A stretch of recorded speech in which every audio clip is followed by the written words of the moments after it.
Hello, everyone, and welcome to Friend Diagram. This is the podcast where two friends catch up and find common ground between their favorite media. I'm Remy. I'm Kat, and today we will be discussing our top 5 unsettling scenes. Warning, spoilers ahead. Hi, Remy. Hey, Kat. How's it going? Oh, it's going good. We're recording on Sunday instead of our normal Friday recording time. Yeah, it's been an okay Sunday so far. Just lots of errands and stuff like that. But we did get to see each other yesterday when we finally had our first proper movie date in the city. And you took the train in, and we saw Killers of the Flower Moon, and we had tacos amazing. After. Yeah, and it was a whole day. We finally lived our dream. I had such a good time, and I finally got to see the AMC, which was really cool. It was everything I could have hoped. I was impressed. I really liked it. One of these days, we'll have to get ourselves, early press special passes to go see movies. I know. I would love if that happened one day. That would be so fun. That's when we know we've really arrived, when we get early press screenings. Yes. So if you're listening to this and you know how to get that, let us know. Yeah, let us know. But yeah, we had a good Sunday so far. I took a nice little morning walk this morning, and I saw a bunch of cormorants at the park by us. Yeah, they were sunning themselves. Like I told you, they stick their wings out. And it was a pretty chilly morning, so I bet they were pretty cold. But yeah, there was 5 or 6 at the park by us, so it was really cool. Oh, that's really interesting. I'm trying to think if I saw any interesting wildlife here today, but nothing springs to mind. I hope you get to see that turtle on a leash again someday. Me too. Where's he been at? I don't know. I think he lives on the east side. Bummer. Yeah. I'm really excited for this episode today. You brought up this idea, a month ago, and I've been racking my brain trying to think of what I wanted to include for this list. But do you want to kind of describe the prompt a little bit? Sure. So we are going to be doing another top 5 episode today. And for spooky season, we thought it would be really fun if we talked about our top 5 most unsettling scenes. Mm-hmm. You might remember we re-released our Halloween top 5 from last year as a re-release episode a couple weeks ago. And it was underappreciated, scary media.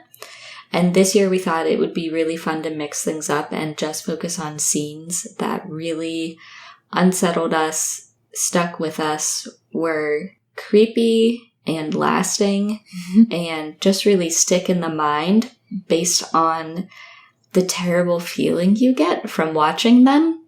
So that's generally what I meant by unsettling. So it might not be, the most violent or cinematic or original scene, but I'm looking for something that gives you that indelible feeling of just unescapable, unsettled horror. And so that's what I went for with my list. Mm-hmm. Yeah, I agree. I like that description. But yeah, I'm really happy with my list, so. I know, and I also did the thing that I often do with top 5s, which is that I sampled from different eras of my life and kind of drew some early examples of things I remember feeling very unsettled by, even when I was a very young person. So, ooh, I like that. That's really cool. Also be, the unsettling memory palace of my mind. Yeah, I would say a lot of these are more recent for mine. Definitely within the last 5 years or so exposures. But I think that's a really cool idea. Maybe if I can think of some while we're talking, I'll add them as HMs at the end. Perfect. But, yeah, I have a few honorable mentions at the ready. Yeah. Perfect. Well, do you want to go first and kick us off? Yeah, sure. I can go first. And I know before we start every top 5 episode, I'm always wondering if we're going to have overlap. I think for the first time, we had an overlap earlier this year, but generally we don't have overlaps in our top fives because we don't share our lists with each other beforehand. Yeah, no table talk. No table talk. And like you mentioned, I brought up doing this top 5 about a month ago, and I wrote down my list immediately and had it all settled. And then in the meantime, you mentioned this media a couple of times since then as something you were revisiting. And I was like, oh no, I hope. No, it might be on my HMs though. It might be a different scene as well, which is the beauty of picking a scene rather than an entire piece. So that's a long way of saying my number 5 most unsettling scene is basically the opening sequence of Stephen King's The Stand.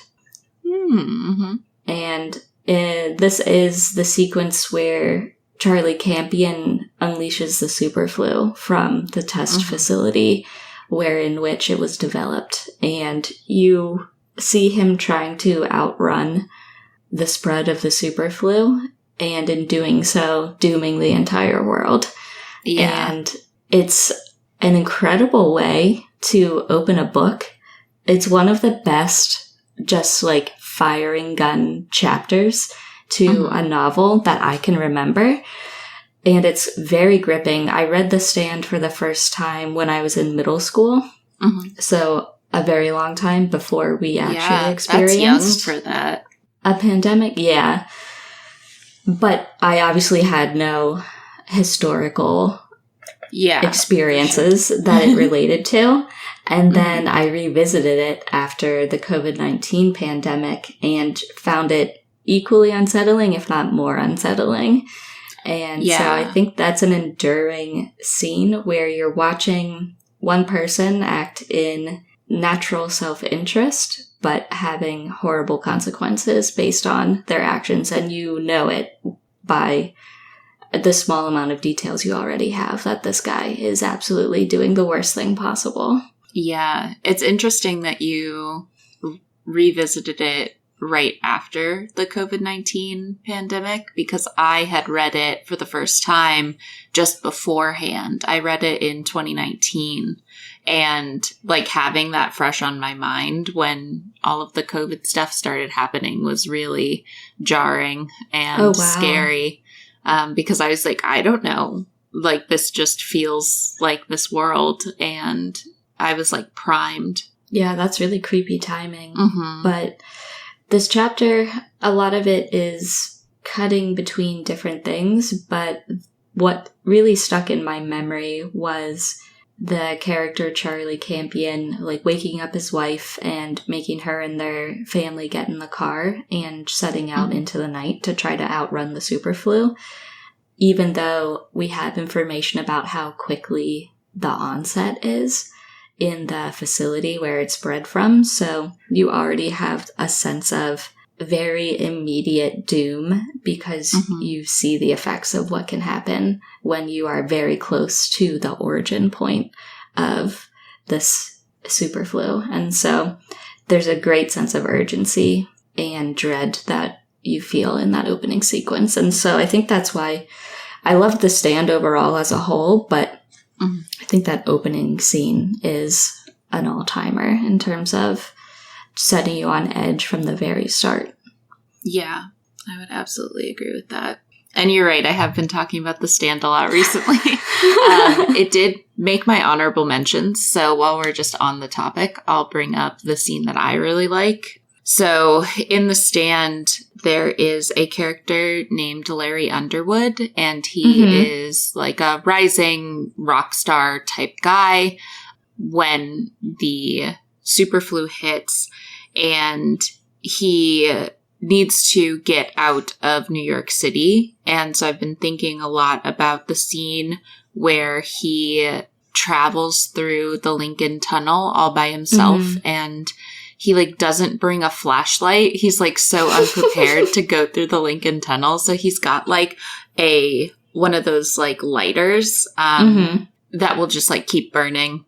And so he's just going through the tunnel by light. and he steps on a dead body and like drops the lighter, and then he has no light, but you know that it's just like riddled with these dead bodies, because not only did people try to escape and then died because they were too sick, but also when people were trying to leave New York, the quarantine procedures had like mandated the military just gun people down in the tunnel as they were trying to escape. And so it's just this really ominous scene where he is traveling through the tunnel, and I don't know, for some reason that scene has just always stuck with me. Yeah, absolutely. That's another very memorable scene for sure. Yeah. The tunnel scene. Yeah, I would panic. I would not have enjoyed that. But that's just an honorable mention. So my number 5 slot is actually taken up by a piece of content that is not horror in nature, but I watched recently and it had a scene that really stuck out to me. So this scene is from Once Upon a Time in Hollywood, and it is the scene where Cliff Booth goes to Spawn Ranch, and there's that whole like drawn out sequence where he's like, I really want to go check on my friend. I know he like used to own this place, and they're all like, George. Oh, he's napping. Yeah. And so it's just like this really long, protracted scene that's very tense, and you don't know what the deal is with all of these like Manson people. I didn't.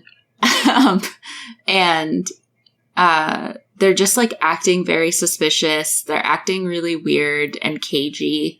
And then there's like a very slow scene once he actually gets into the house where he's walking up to George's room, and you can hear like flies buzzing in the background, and it's very like horror coded for you to be thinking that this guy is dead.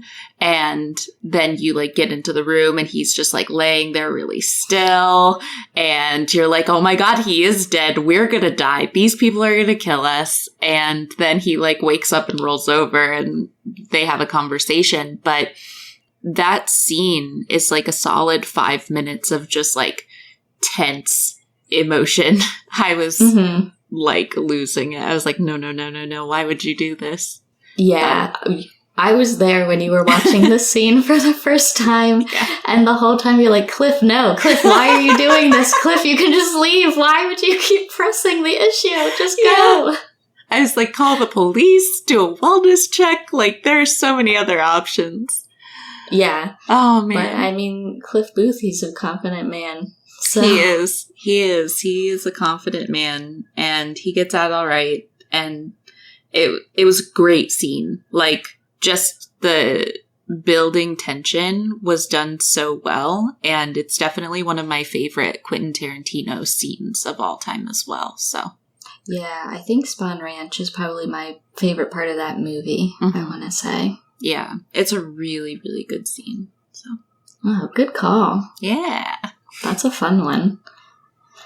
All right, so my number 4 spot, this speaks to one of my earlier memories of being deeply unsettled by something. It is the very end of the Blair Witch Project, the 1999 found footage film that basically launched the found footage popular wave during that period. Have you ever seen Blair Witch Project? Oh, okay, awesome. For sure. One of my favorites. That's great. And this one sticks in my mind as really unsettling because it has a couple of features that I think make a really good formula for an unsettling scene, which is that to me, it was one part familiar and an equal part irascible. And what I mean by that is wherever they filmed the Blair Witch Project looked remarkably familiar to the woods around my house growing up that I spent a lot of time in. So the setting of the movie was very familiar. You know, the basic premise is this group of young people go out into the woods to film like a student documentary about this urban legend, the Blair Witch, and they wander around the woods and get lost and are tormented by some type of character in the woods. And everything they were around the whole time felt very familiar to me. Like, I could walk outside my door and have that type of experience if it were possible. So that's what I mean by it felt very familiar. But that final scene is so disorienting because, I mean, the film is a bit disorienting in general because it's found footage and it's choppy and not a smooth narrative on purpose. But in that final scene, you kind of stumble into a room and you see that guy just facing the wall and you don't know exactly what's going on and you're kind of confused, but you know something is deeply not well and very uncool. And so it's that mix of uncertainty about what's happening, but being able to very vividly imagine it happening to you because the setting is so familiar. And so that's why the very end of The Blair Witch was something that always stuck with me as unsettling and confusing and upsetting. Did you watch it near when it came out? That's a great question. I don't think so. I would have been too young for sure. Gotcha. To see it in the theater, definitely. So I'm certain I saw it later on when it was showing on television. Probably a few years later, I would guess. Yeah. My mom told me about her first experience watching Blair Witch, and it was right after it came out to VHS, and it was also before it was definitively a hoax, right? They tried to market it as these people were real and they actually went missing, and my mom wouldn't leave her house alone after dark after that for a couple of days. I was like, yeah, that's on par with who I am as a person too. But yeah, that was one of the first true horror movies that I watched, actually. I think that was one that my mom was like, okay, she can handle this. And I think I watched it when I was in my mid-teens, 14 or 15 with her. And I will always have a great love for that movie because it is just, I mean, like you said, one of the first of its kind. Oh, yeah. And it ignited a love of found footage horror for me. So my number 4 pick is the Exorcist angiogram scene.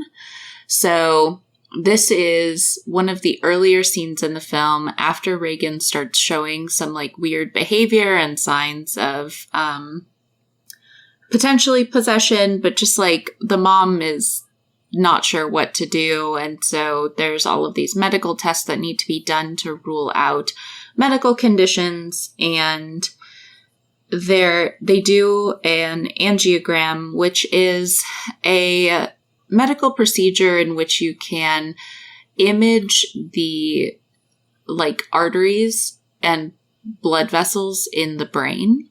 And not really exactly sure why that was a needed procedure, but it is a very unsettling procedure to watch. And they did a very good job showing that procedure. And as far as I know, that's a pretty medically accurate depiction. And that is also one of the scenes where people have been reported to faint in the theater while watching that scene, because there is this depiction of blood pumping out of her, I think her jugular, while they're getting the procedure ready. And it was so accurate that it really freaked people out. But for me, one of the most unsettling parts of it is watching Ellen Burstyn's face and her facial expressions while she watches her daughter go through this procedure. I find them very upsetting because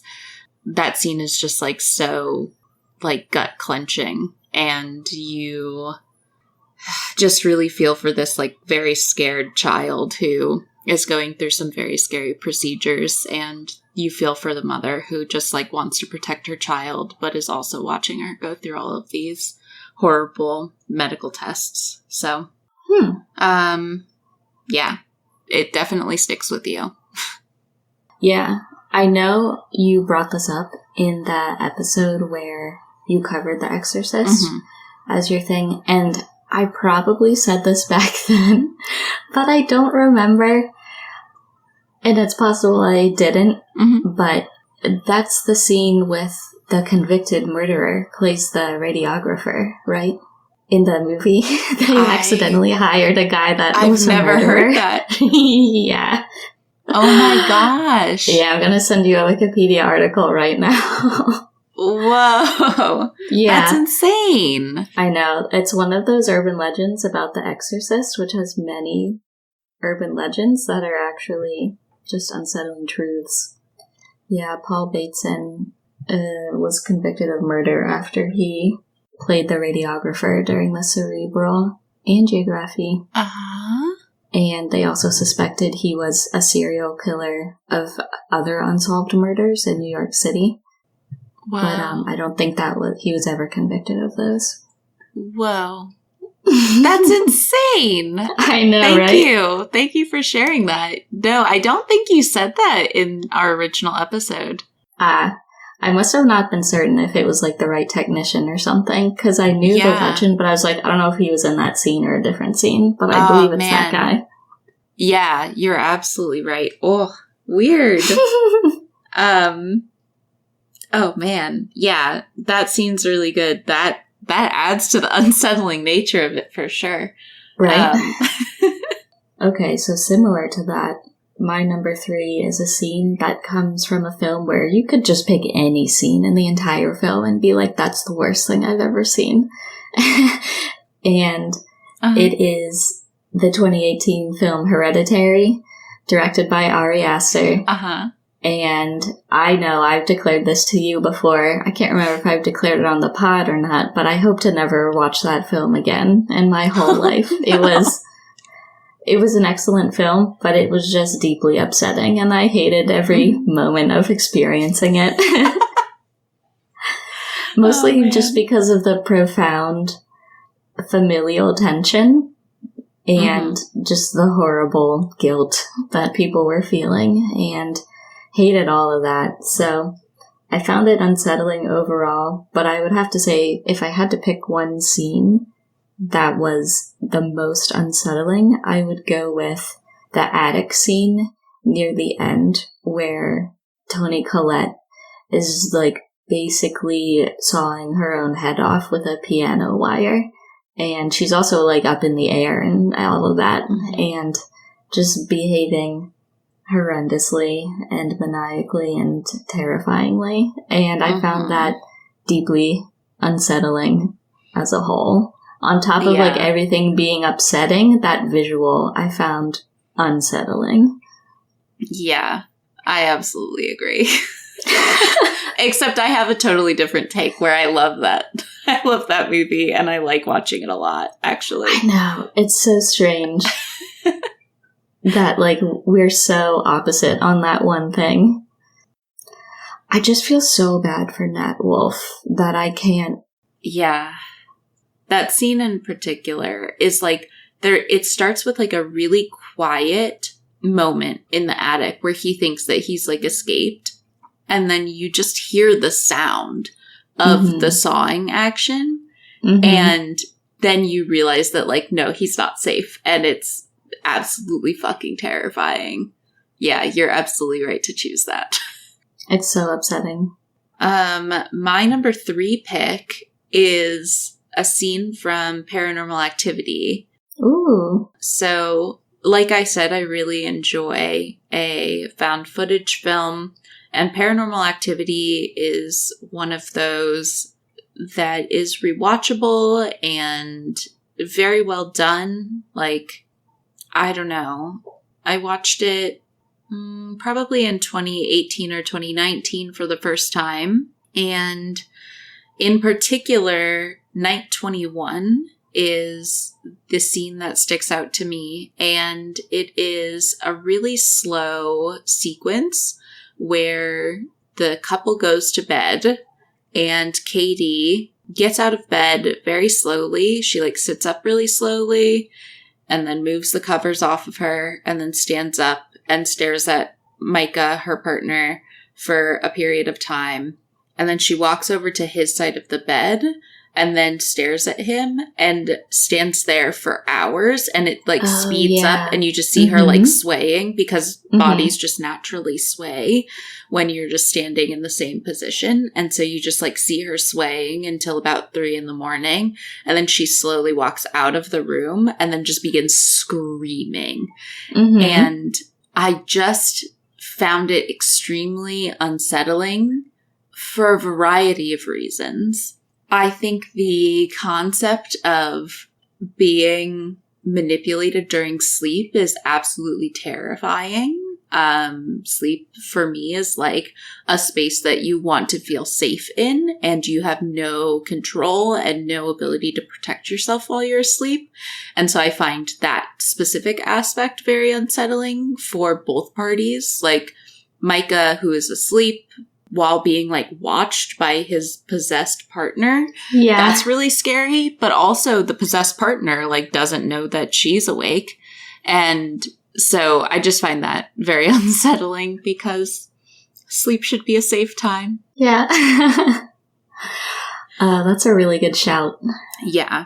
Yeah. And actually the reason I thought of it was because we were chatting about it yesterday when we went out to dinner. Yeah. Will brought it up, I think. Yeah, and that's like a perfect example of a less is more approach where, I mean, she's just standing and watching and then she walks out of view of the camera, but it is so deeply unsettling in the implications that you just unpacked and why it makes you feel very unsafe. Yeah. But it's doing so in a completely psychological way, like sans violence, sans any blood. Yeah. There's nothing traditionally scary about it or violent about it, but it is very effective, which is really cool. That's a good one. My number 2, I pulled from the archives because it was something that stuck with me for a number of years and was burned into my memory since I was a small child. And it is the bathroom scene in Season 1, Episode 3 of The X-Files, an episode that is titled Squeeze. Oh my God. It is the first appearance of Victor Toombs, the serial killer that can morph his body and like squeeze into tiny vents and whatnot and get into a room and get you. And I don't remember how young I was when I saw this. It was literally the 3rd episode ever of X-Files. And so I doubt I saw it premiere. I think I couldn't have even consolidated a memory at that age. But I definitely remember seeing it on TV. And the scene in particular that stuck in my memory for years and years and years is Scully. She's at home in her bathroom, and I think she's like drawing a bath or just talking on the phone or doing something mundane. And Victor Toombs, he has this obsession with eating livers. It's what gives him his abilities and his longevity. And so he's basically always covered in liver juice in some way.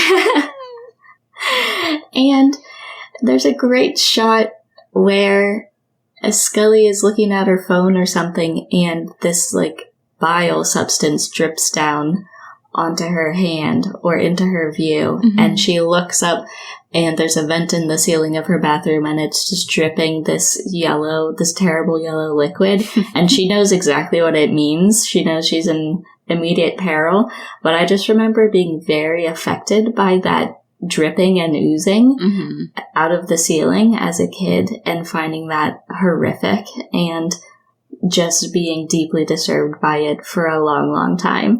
And then when I was an adult, I was like, I should find that episode with the dripping bathroom vent. And I went and revisited it, and it was basically exactly how I remembered it, which is crazy. But that one really stuck with me. I'm not exactly sure why, but something about the displacement and not being able to escape and just the grossness, I suppose, always disturbed me. Yeah. And that your home isn't safe. Like, this guy can get into your house because he's super tiny. He can squeeze. The liver guy's coming. Yeah. Yeah, definitely a spooky one. So my number 2 pick is another scene from Hereditary, which I really love. And I love thinking about this scene because it scared me so much the first time I watched it that I turned off the movie. I was watching it by myself, and my husband was at a conference, and so he was going to be gone a couple more days. And I was like, nope. And I turned off the TV and I was like, we'll watch that when he gets back. And so it is the scene where the son, Peter, played by Nat Wolff, he wakes up in the middle of the night. This is before the sequence in the attic. Yeah. But like leading up to it. So he wakes up in the middle of the night and he like must have heard a noise or something. And so he goes like, Mom, Dad? Like, what's going on? And he's trying to just, like, listen. And the room is just so dark behind him. It's just so dark. And there's, like, a little bit of light coming in from his window, but so dark. And as you spend more time lingering on this shot of Nat Wolff, there is kind of like a nightgown-y structure in the top left corner behind him. And you realize that his mom is played by Toni Collette is floating up in that corner. And it is a perfect design for a scene because it is not what you expect when you think of like where someone might be hiding, where something scary might be. It's going to be like on the floor, crouched down, hiding in shadow. You don't expect to like look up and see that in the background. It's terrifying. I love that scene. I think it's honestly a perfect setup for a good scare, but it's not like a jump scare at all. But it hits you like a ton of bricks once you realize what's happening. And then Toni Collette, the more you watch it, the funnier it gets. She like swim floats out of the room. And it's incredible, but so scary. So strange. Yeah, just what a good scene. I think it was like cinematic genius by Ari Aster. But yeah, Hereditary has so much to choose from, though. Like, the seance scene is terrifying. Yeah. Anything with that lady in it is terrifying. The witch lady, yeah. Yeah. She's fucked up, but yeah. Lots to choose from. I know. I set that up perfectly, I guess, by accident when I said literally every scene in that movie. Yeah. Wow. Ari, stop. No, don't stop. Don't stop, please. Ari. I'm kidding. Please don't stop. Please never stop. Yeah. All right. So, I'm at my number 1 pick. My number 1 most unsettling scene is the beach scene from Under the Skin, Jonathan Glazer's 2013 film, starring Scarlett Johansson. Have you ever seen this film? I haven't, but I've heard you mention it in passing. It's a great film. It's very interesting and definitely has an air of unsettling mystery and building dread throughout the film that is more of a slow burn style, I would say. Like, there's not huge peaks of intensity the way that there is in Hereditary, for example. But there is your experience of watching Under the Skin. I don't want to give too much away since I know you haven't seen it, but I can still explain what is unsettling about it without giving specifics.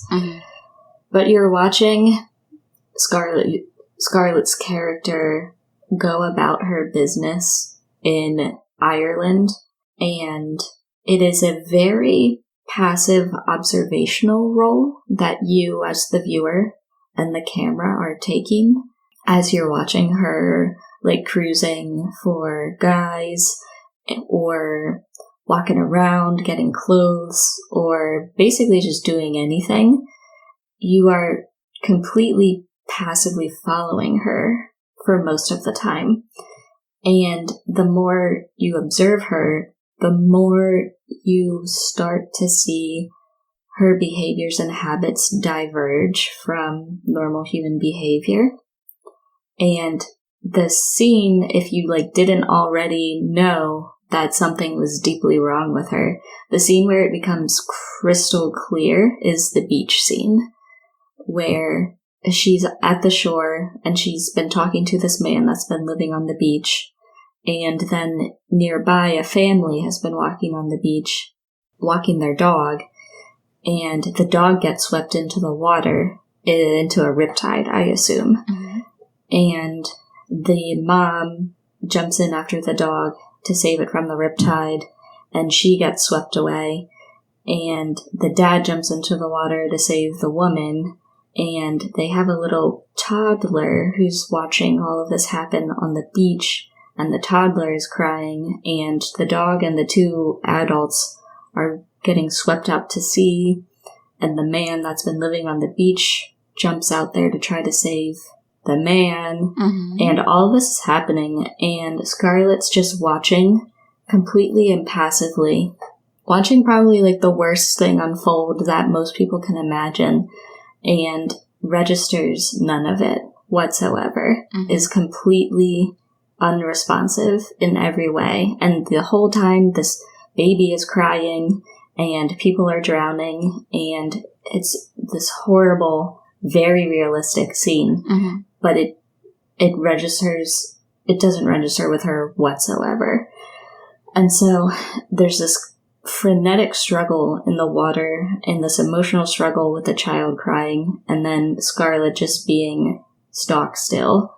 And at the end, she basically watches everyone drown and walks away and leaves the baby there. Wow. And it just cries and cries on the shore, and everything is just terrible. And it is so disturbing to watch her lack of response in particular.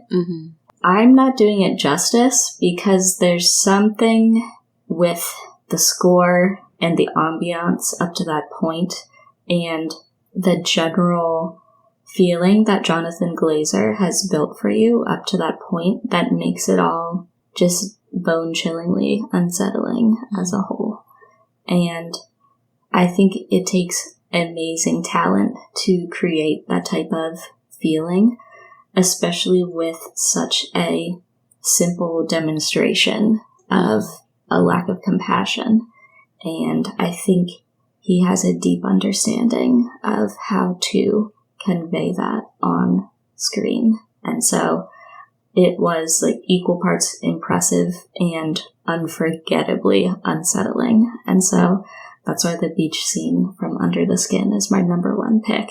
Yeah. Unsettling scene. That sounds upsetting. Your description of it, you say you're not doing it justice, but your description of it gave me goosebumps. I was nervous from your description. So, yeah. My number one is from Talk to Me, which I know that you haven't seen, so I don't want to give away too much with this scene. So I'll be brief, but it is the possession of, so I'll give a little bit of context for the film. It just came to streaming. It's not streaming anywhere for free yet, but it's rentable on Amazon.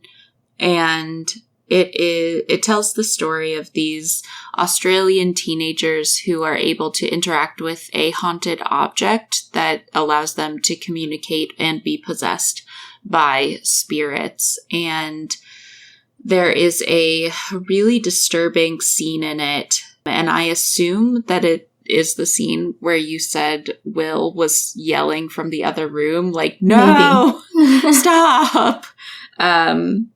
But it is when they're all at a party and they take their friend's younger brother to the party as well. So everyone at the party is 16, 17, and this kid is 12, 13. And he wants to use the object, and he becomes possessed. And there are like some clips of it in the trailer of like his chair being like swept backwards into the window and the window shattering all around him. And there's just some violence in that scene that's happening to this young boy who you feel really connected to as an audience member because he's just a very endearing little guy. And it is intense. It is probably the most intense violence that I've seen on screen. It is really upsetting, but so well done. It is a combination of the sound design in that scene, because just prior to then, there's like a huge like montage of everyone getting like possessed, and it's like super fun, and there's like kind of a weird quirky score in the background, and then all of a sudden it's like silence and you're just hearing just this violence happening, and it's very scary and upsetting and out of control. And it has amazing makeup in the film, like truly believable wounds, and I just don't even know how they accomplished what they did in that scene, but it is upsetting, and I think about it all the time. Like that film has so many scenes that will just stick with me, and that's why I feel so many complicated things about that film as well, because I think in terms of like plot, I don't think it had as much on the bone as like other horror films, but my God, the way that they told the story and the way that they visually and cinematically used that space that they created is very original and very upsetting. I highly recommend it if you haven't watched it.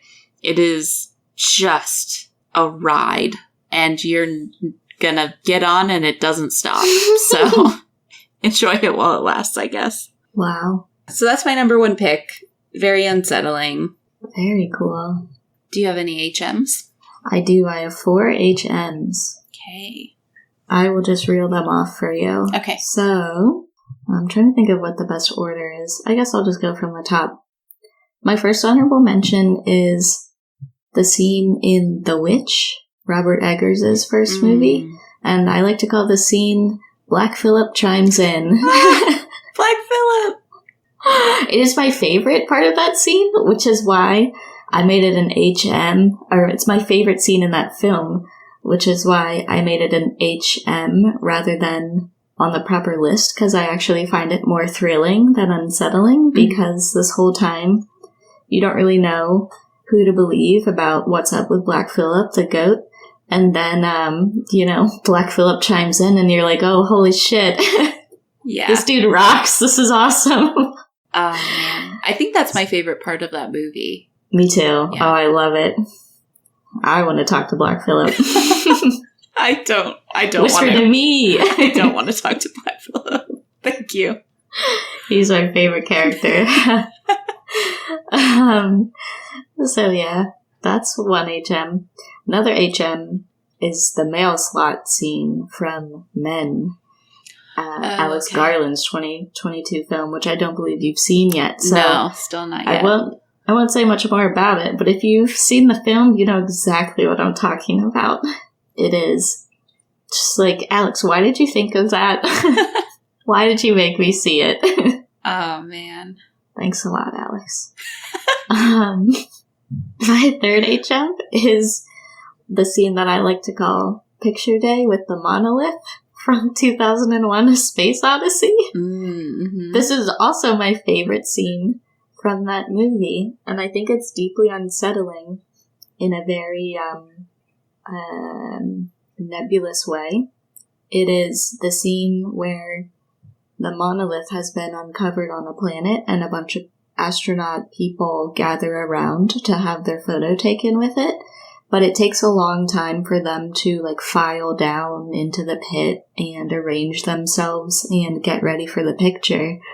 And the entire time you're being treated to this intensely unsettling score with really strong choral components, operatic chorus, I guess you could call it.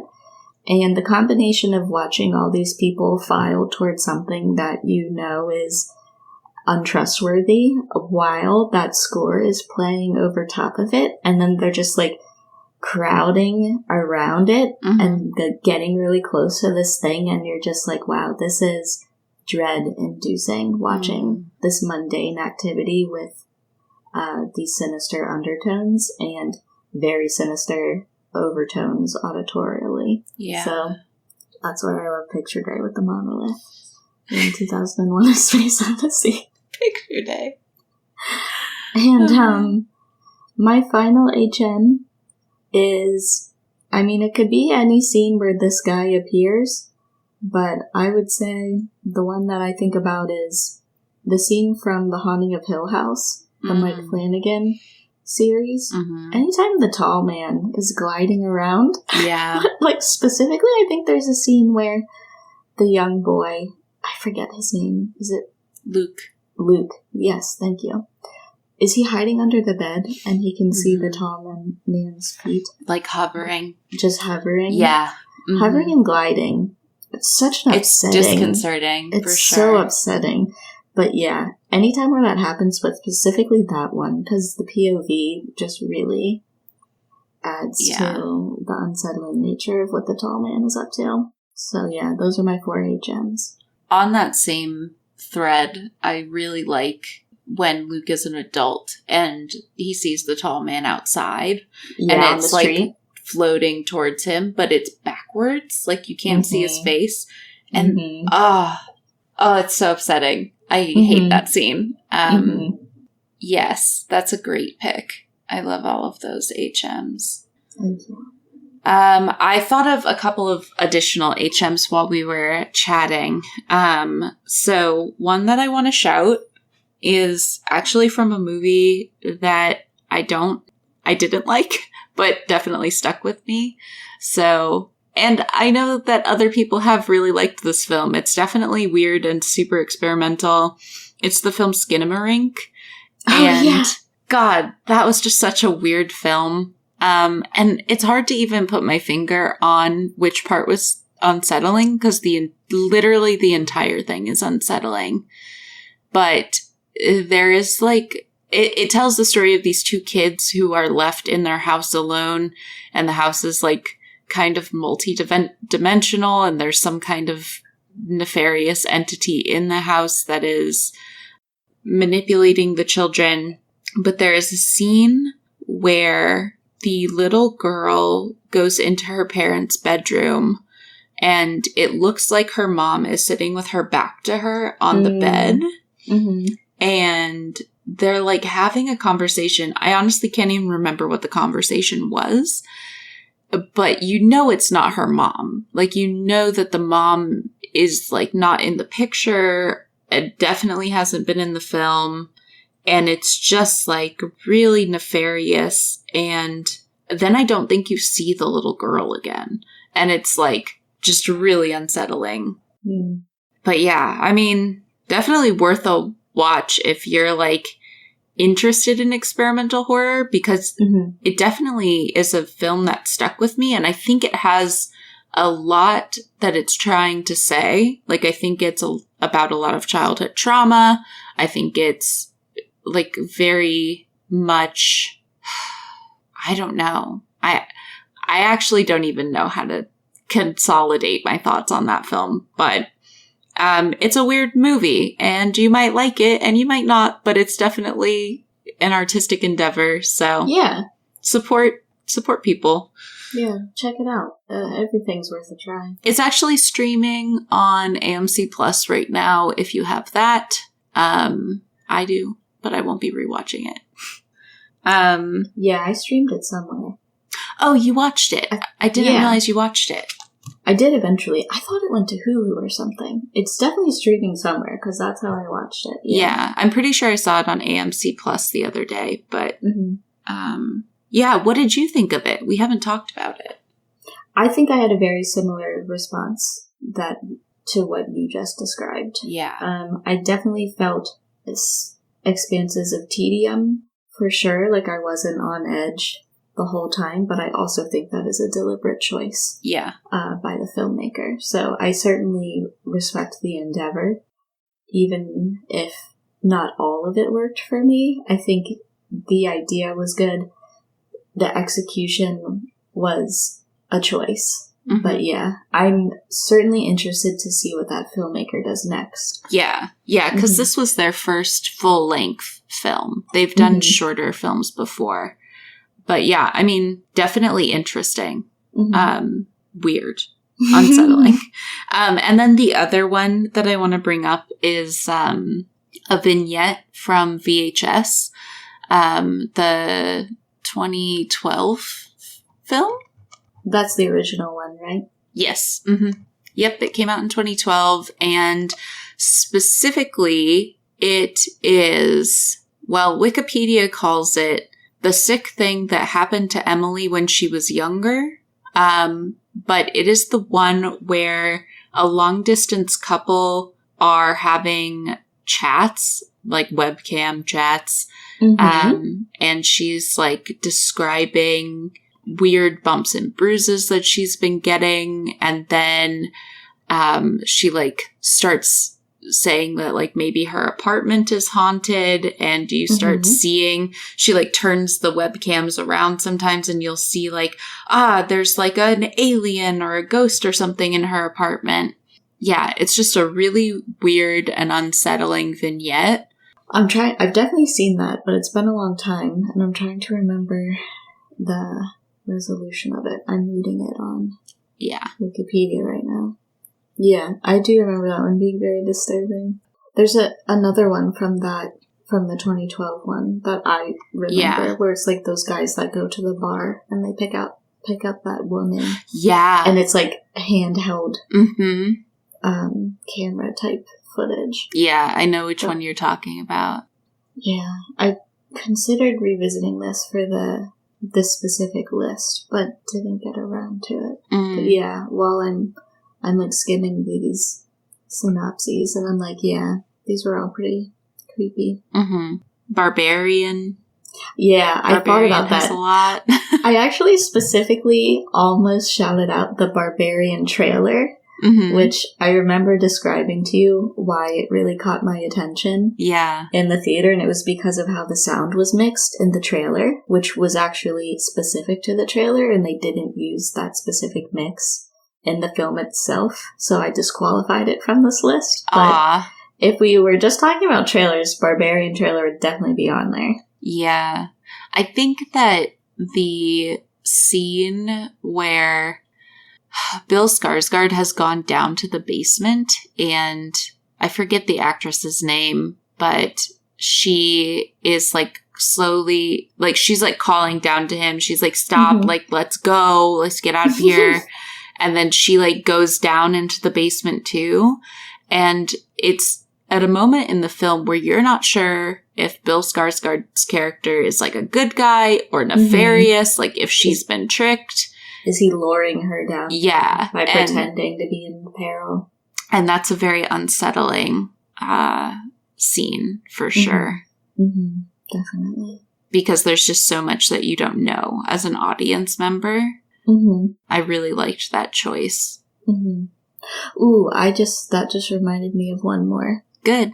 Another HM I want to shout out is the scene from Insidious, the first one, where Rose Byrne is, I think, like, hanging up laundry or just doing some mundane task in the house. But that Tiny Tim song is playing on the record player. Oh. And then I think, like, a ghost child starts dancing around or something insane. But I, like, just particularly was very unnerved by the pairing of Tiny Tim and this scene. And I was like, they picked the very most, like, upsetting song that might not be upsetting on its face, but when applied in this headspace is extremely affecting. So shout out to whoever chose that needle drop. You you outdid yourself. Good job with that one. Yeah, for sure. Yeah, that's pretty iconic. Man. Well, you've got lots of options if you're looking for some spooky, scary pics, some unsettling pics. Check out all of these. Check them out. Report back. Let us know. Did they unsettle you? Did we miss unsettling scenes in any of this content that you have seen? Yeah. Did you find other scenes more unsettling? Mm-hmm. What's your big nopes? Would you have a beer with Black Phillip? I mean, let us know. He can hang. He can hang.